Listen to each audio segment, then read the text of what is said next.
श्री शिव महापुराणे षष्ठाच्या कैलाश संहितायां अथ चतुर्दशोऽध्याय। हिंदी अनुवाद। वामदेव जी ने कहा, हे 6 मुख वाले भगवान, समस्त विज्ञान रूपी अमृत के समुद्र, समस्त देवताओं के स्वामी, शिव जी के पुत्र, भक्तों के कष्टों को दूर करने वाले हे प्रभु, 6 प्रकार के अर्थ का ज्ञान क्या है? वह कैसे इष्ट फल देता है? वह 6 प्रकार के अर्थ कौन है? उनका ज्ञान क्या है? उसका प्रतिपाद्य कौन है तथा उसे जानने का क्या फल है?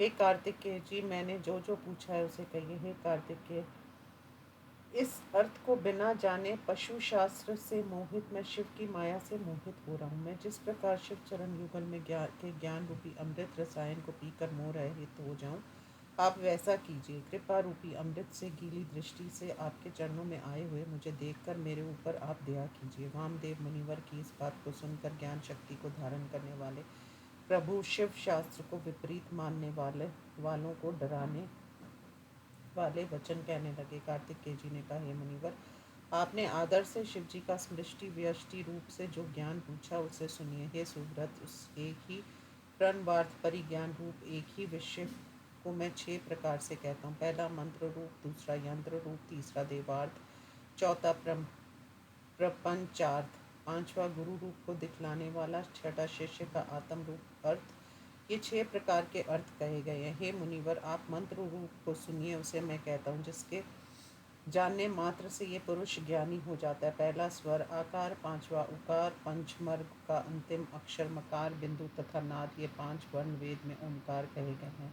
इनका सामूहिक रूप ओम वेद का आदि कहा गया है। बिंदु आदि चारों को लेकर ये नाद सबका समष्टि रूप है। शिववाचक प्रणव में ये व्यष्टि विस्तार रूप से विराजमान है। हे प्राज्ञ सुनो, शिवलिंग उसी प्रणव का यंत्र रूप है। सबसे नीचे पाठ पीठ की रचना कीजिए, उसके बाद अकार, उसके ऊपर उकार और उसके ऊपर मकार, उसके ऊपर बिंदु और उसके ऊपर नाद लिखे। इस प्रकार यंत्र के पूरे होने पर सभी इच्छाएं पूर्ण हो जाती हैं।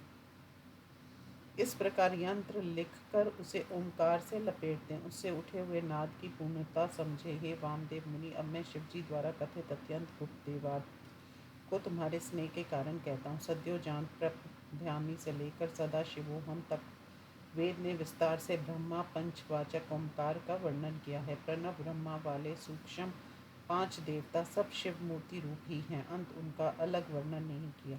शिव का पंचक मंत्र शिव तथा शिव मूर्ति दोनों का वाचक है। मूर्ति और मूर्तिवान में विशेष भेद नहीं होता है। ईर्षान मुकुटोपेत यहाँ से लेकर शिव के शरीर को पहले कह दिया है। अब उनके 5 मुखों को सुनिए। पंचम से लेकर सद्योजात आदि के क्रम से ऊपर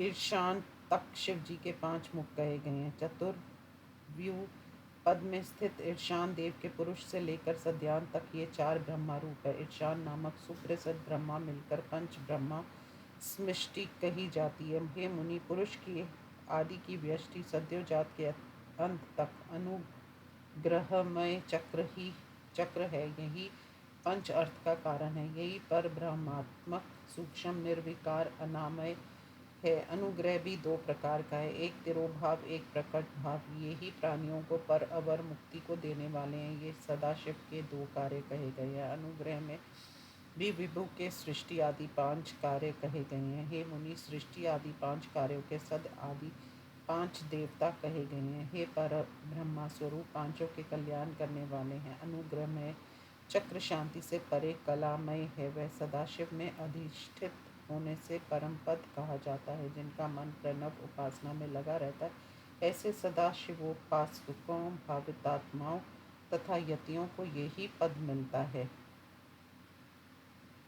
हे मुनीश्वर, वे सदाशिव की कृपा से इस पद को पाकर ब्रह्मा रूप देव के साथ अनेक प्रकार के भोगों को भोगकर महाप्रलय होने पर शिव सायुज्य को प्राप्त हो जाते हैं। फिर वे मनुष्य कभी संसार सागर में नहीं पड़ते। ते ब्रह्मा लोक इस वेद वाक्य का यही आशय है। सदाशिव का ऐश्वर्य समृष्टि रूप है, वही संपूर्ण ऐश्वर्य से संपन्न है। इस प्रकार अथर्वणी श्रुति है, वह समस्त ऐश्वर्यों को देने वाली है। चमकाध्याय उसके स्थान में श्रेष्ठ कोई नहीं कहा है। ब्रह्मा पंचक के विस्तार का नाम ही प्रपंच ब्रह्मा की सृष्टि है। ब्रह्मा से ही निर्वती आदि कलाएं उत्पन्न हुई हैं।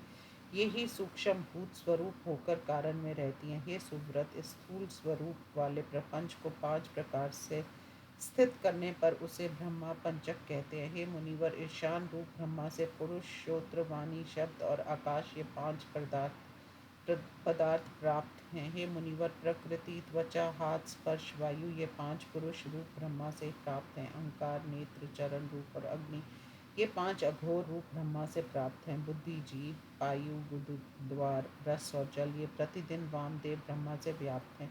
मन, नासिका, लिंग, गंध तथा पृथ्वी, ये 5 सद ब्रह्मा से प्राप्त हैं। जो शिववाचक प्रणव यंत्र रूप से कहा गया है, वह बिंदु आदि चारों का समूह ही 5 वर्णों की समष्टि है। शिव जी द्वारा बतलाए गए मार्ग से उसे यंत्र रूप समझे। अंत प्रणव को शिव रूपी परम मंत्र राज समझना चाहिए। इस प्रकार श्री शिव महापुराण में शिव रूप प्रणव वर्णन नामक 14वां अध्याय समाप्त। ओम नमः शिवाय।